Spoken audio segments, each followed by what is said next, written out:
So welcome back to the second case for this week of February Friday. In this case, we are going to, or I guess, back to Russia. The last case I've covered, this case, it did involve a royal woman who was said to have been like the Russian Elizabeth Bathory, pretty much, but she wasn't as well known as Elizabeth. But then again, she didn't have as many victims. So, and I guess with her name, and this woman is technically part of royalty. Because I guess these royal women are committing crimes and nobody's going to say anything for like out of 3 for their life. But this case, actually, most people are probably going to be, you're probably really going to like this one, because I like this one, and it's like vengeance, and it's a shocking twist, hence the title. And so that being said, let me stop rambling, and let's go get started. But if I lay down and I play dead and I stay dead, baby, you'll get sick of being the monster out of my head, under my bed, thinking something out of my nightmares, standing right there. But if I lay down and I play dead and I stay dead, then will you get bored of killing me? Olga of Kiev, Russia, where the story takes place. She was said to have been born in the year 879, so not even 4 digits. We're going back to 3 digits, okay? 879, 890, or even later.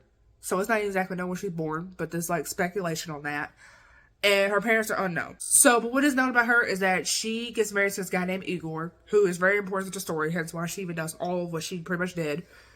They get married in like 903, like the year 903. And they wound up having a son together in 942. And so the townspeople that apparently they were over stopped paying tributes. And so Igor decided we're going to start taxing people who don't pay their tributes. And so the Drevlians, which also is very important to the story, they would eventually pay. So basically what happened is I guess they eventually just start paying again. And Igor got greedy. He went back by himself, no soldiers with him when he did this. He went back by himself, and other sources say he went with somebody, but he didn't have like all his army. He just either had him or him and another person. But either way, it was basically he gets greedy, asked for like more, and they got pissed and they killed him. They tie him up to a tree, and they put it like the tree all the way back, and then when they put when they let the tree go and put it back in place, his body goes in half, essentially killing him, obviously. So Olga took over since her son apparently was only 3, because this happened in 945. Remember, the son's only like 3 years old. So obviously that's too young to be ruling over people. So mother's taking over temporarily. She obviously wants revenge because these men killed her husband. Was he in the wrong for asking for more? Yeah, because he was being greedy. But on the other hand, that was her husband. He deserved to die so brutally, pretty much.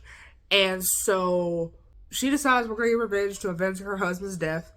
And so these are the same people that killed her husband. They had the audacity to make like wedding offers to Olga after they literally had her husband killed. So she's pissed, understandably. And so she decides we're going to get revenge. She said, look, I'll take your, so the king of the Drevlians is asking for her hand in marriage. She said, look, I'll take it, but you got to send some people over here. So then he's like, okay, so I'll come get you and my people will carry you. Like, well, you're not going to go over water. We're literally going to carry you.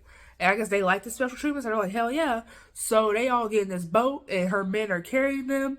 And Olga had this big ass ditch, pretty much, this big ass hole.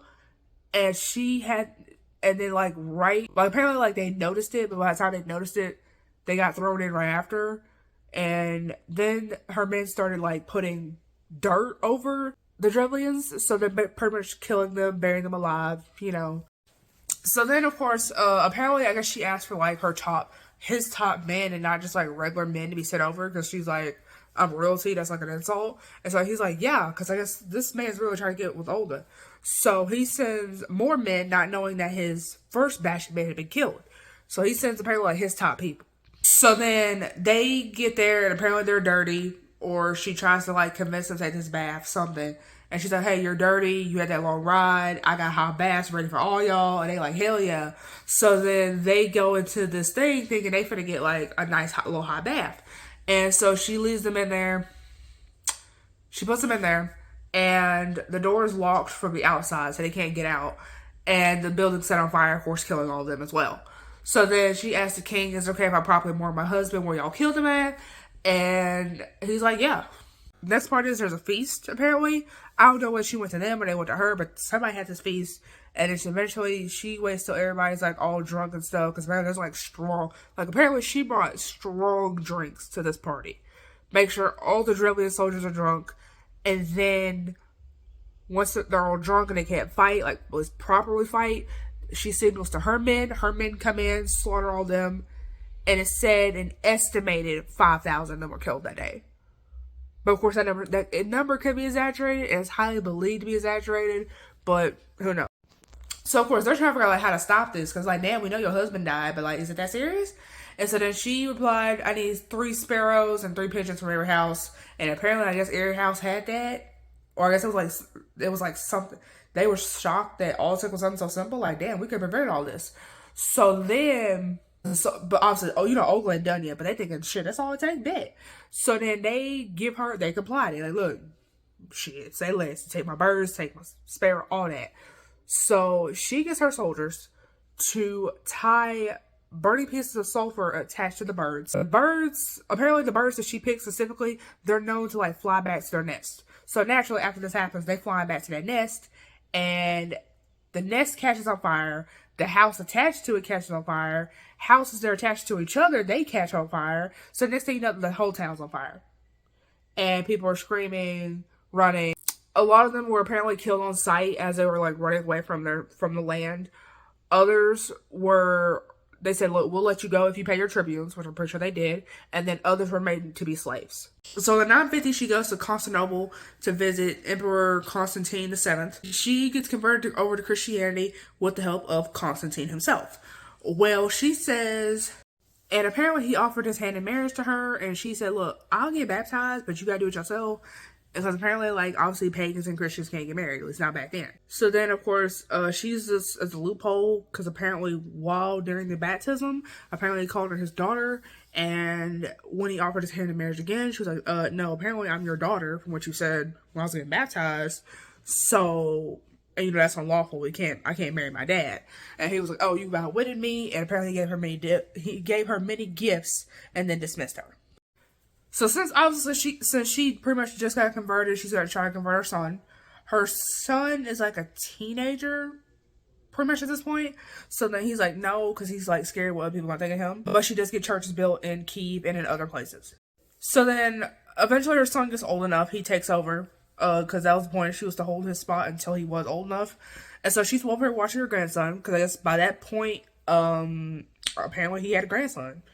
Apparently her son had a son, and now she's a grandma. So she's over watching her grandson, Vladimir the Great, while her son is out on duty since he is now the ruler of where they live. Olga actually tried to get the town to convert to Christianity, but they were really hesitant because her son, which is the ruler, was still a pagan. And they were scared what was going to happen to them. And apparently her son had associates that would expel and even kill those who were converted, and even those who tried to be converted.